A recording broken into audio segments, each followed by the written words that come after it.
Sesta corsa dall'Arcoveggio, un condizionata sul miglio, 7 al via, 1 BB PMTT, 2 Belize Jet, 3 Amateur, 4 Zitrunas, 5 Bambin, 6 Beverly Trio, in seconda linea 7 Beatrice Matto.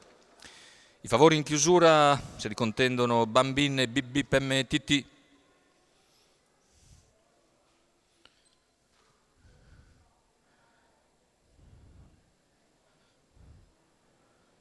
Partiti, veloce Belize Jet con Amateur che però riesce a sfilare in poche battute, terza posizione per Bip Bip.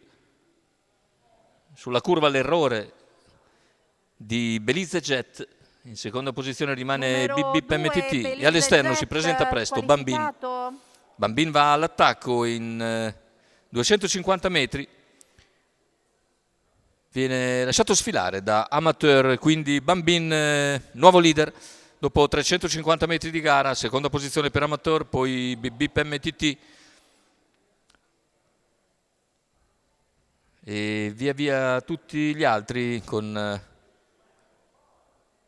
fuori corsa appunto Belize Jet, fallosa sulla prima curva, 29,8 i 400, 600 che se ne vanno ora in decelerazione, 45,4.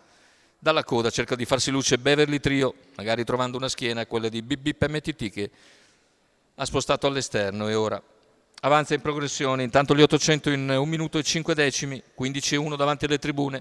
BB si impegna all'esterno, in testa però c'è Bambin, seconda posizione per Amateur, più indietro è Beatrice Matto, al largo anche Beverly Trio, poi Zitrunas intanto se n'è andato il chilometro in 1.15,2 con Bambin che ora accelera nuovamente sotto la pressione di BB MTT. Alla corda è Amateur, 400 al palo, in bocca all'ultima curva Bambin in netto vantaggio su BB MTT e all'interno Amateur. Gli altri non riescono a tenere il ritmo dei primi tre, completamento della piegata, ingresso in retta d'arrivo, Bambin si presenta nettamente in testa. In seconda posizione è sempre Amateur, poi BB MTT, finale con Bambin che stacca e va a vincere nettamente Bambin, terza consecutiva.